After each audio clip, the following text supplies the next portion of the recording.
So the pro tip of the week this week, we are talking about protecting the endpoint. This kind of comes out of that comment that came from WordFence in regards to what is an endpoint. So the definition, we'll start talking like this. The definition of an endpoint is an internet-capable computer hardware device on a TCP/IP network that the term refers to a desktop computers, laptops, smartphones, tablets, thin clients, printers, and other specialized hardware such as point-of-sale terminals and smart meters. Okay, so what does that mean? Any little doodad that connects to your network that tries to commute phone home to mama back at the mothership on the internet is a endpoint. A web server is not necessarily an endpoint. So, how do we protect the endpoint? So, since confusion can occur in this discussion, there's things to consider.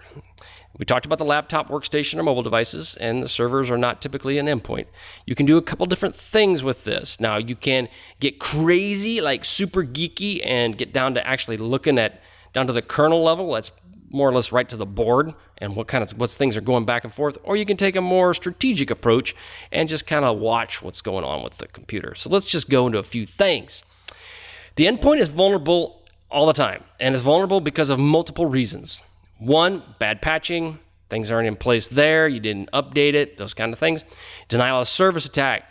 Someone can attack that and you can't get in. So we've talked about denial of service attacks before, but it's basically a water hose and it's coming out 100 miles an hour and you can't get your data out, so it just shuts you down. Zero-day attacks where there's no known vulnerability or no known fix. They didn't even know the vulnerability exists, and somebody launches an attack on you and gets access to your system. These are not very frequent. I say that tongue-in-cheek. They are frequent, but yet these are not the things to really be worried about. These are the things that affect bigger organizations or when they're targeted and they want specific data. So as a WordPress owner, wouldn't worry too much about the 0 days. Phishing. Phishing on the other hand, yeah, that's a problem. People will phish you for information and they want you to click on a link. And then when they click on a link, guess what? You are pwned and they have your stuff.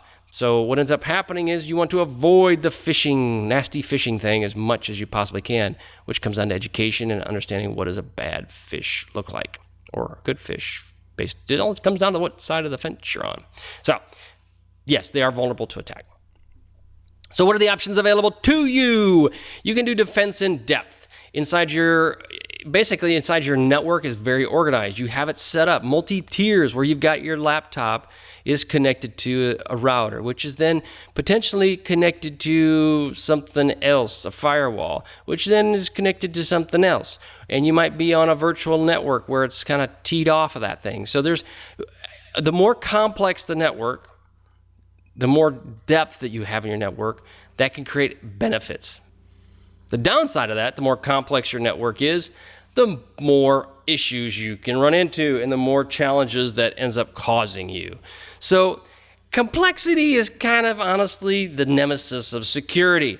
So you want to create some level of distance between you and the outside internet, which is defense in depth. And you want to put some roadblocks in between. But you don't want to put too many, because the more roadblocks you make, it makes their life challenging, but it also makes your life challenging, which then people go, I don't want to deal with this anymore, so let's just go straight to the internet. And then all protections are gone.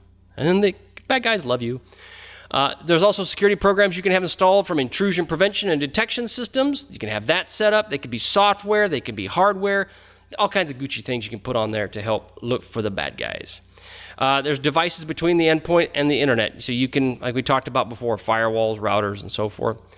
And then you have a delineated, there's a big $10 word, defined and designed architecture. The 3Ds. Yeah, that's awesome, man. I like it when I could write cool words. It's cool to me, at least. Local area networks, virtual local area networks, or VLANs. If you have these that are teed off or they're come off of another network, this is something I recommend for Internet of Things devices where they have to connect to the internet and you don't really know how to secure them. Put them on a VLAN, their own separate little network. So these are good. These are great. But again, the more of these, you can have 30 of these things set up, and then you're like, oh, no, I can't get the things to talk to each other. What do I do now? See, then you end up getting rid of all the VLANs, and then you decide, oh, that's not a good idea either. So yes, it's awesome.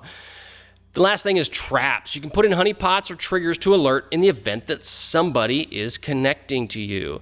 I highly recommend something like this. It may not be as crazy as a honeypot because they're good. They're very good. Don't get me wrong. They give you some level of protection. They're just more of intelligence, not really protection. They're good, but you got to geek out to work on them. There's other triggers you can put in place where you have someone tries to log into an account and an email is sent, or an SMS text message may be sent to you. Those things can be set up as well. You have to consider, how do you want to set up your traps? So what are the options available? You have policy restrictions, from user access, from biometrics to PIN codes to usernames and passwords. They are awesome, and Apple is really good at it. Between the biometrics and adding pins, it's a great thing. However, because people don't like complexity and cause issues, they make their pins like all ones, or they just turn it off. So that's a possibility too. The ability to install and or run programs, it'd be administrator, user, or guest accounts. Those are things you need to consider. Avoid guest accounts. Just avoid them. We don't want it as an administrator, and you want to keep using all your people that come visit you on your endpoint, or anytime you use the endpoint, as a user, not as an administrator. You can have alert and monitoring software that's set in place. We talked about this with intrusion detection and prevention. There's also the sandboxing technology that you can have inside the web browser, right? Inside your Google Chrome or inside your Edge, Microsoft Edge. This is the sandboxing technology, whereas if you go to nastykitties.com, the site with all little fur balls that bounce around and chase. I have a cat. The dumb thing grabs underneath my leg every time I step. Anybody ever have that problem? I love the little booger, but when you're walking by, she jumps out and grabs your feet. Scares the dickens out of me. So yeah, you go to that site to see how to stop your nasty little kitten from grabbing your feet. What do? And all of a sudden you get infected. Not good. So something to consider there. That's why sandboxing technology is so important. I read an article recently about user or security fatigue. People are just sick of security. Well, if you don't educate people on it, they're definitely going to be sick of security and go, I just don't want to deal with this anymore. Okay, so we briefly went over an overview of the backup and recovery, WordPress backups. We also went into the frequency and how often you should do them, the importance of, depending on your data, how quickly that is, if it's weekly, monthly, or daily.